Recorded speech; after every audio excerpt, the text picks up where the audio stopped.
একটু আগে বলেছি আকীদা মানহাজ, আপনি শুনেন না, আপনি ছিলেন না, এই জন্য শুনবেন, ওটা শুনে নেবেন এখান থেকে। আকীদা মানহাজ বলছেন কি বলেছেন বলে দিছি স্পষ্ট।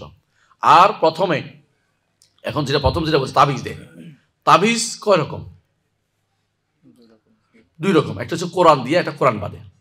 কোরআন বাদে দিলে শিরিক হয়, কোনো সন্দেহ নেই, বড় শিরিক, এটা বড় শিরিক। আর কোরআন দিলে কি হবে? হারাম হবে না, হারাম হবে, হারাম হবে। আপনি ভালো করে বই পড়ে দেখেন কি হবে, হারাম হবে। হারাম দিলে কি তার পিছনে নামাজ হবে না?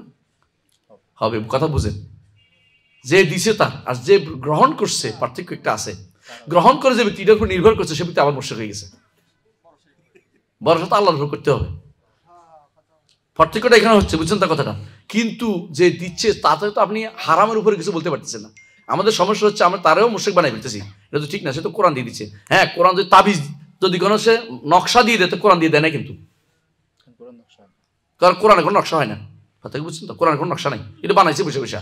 বানানোর অর্থ হচ্ছে কোরআন নাইটা, কোরআন নাইটা, কথা বুঝছেন? আর যেটা করছে ঠোলার ভিতরে ঢুকাইছে, ময়লা নিয়ে যাচ্ছে বাথরুমে, এই তো অন্যায় করছে, গুনার কাজ করতেছে, আলাদা কথা। কিন্তু এটার কারণে তার তো ইমান যাইছে, ইমান গেছে বলি নেই, তার পিছনে নামাজ হবে না কেন? পার্থক্য আছে।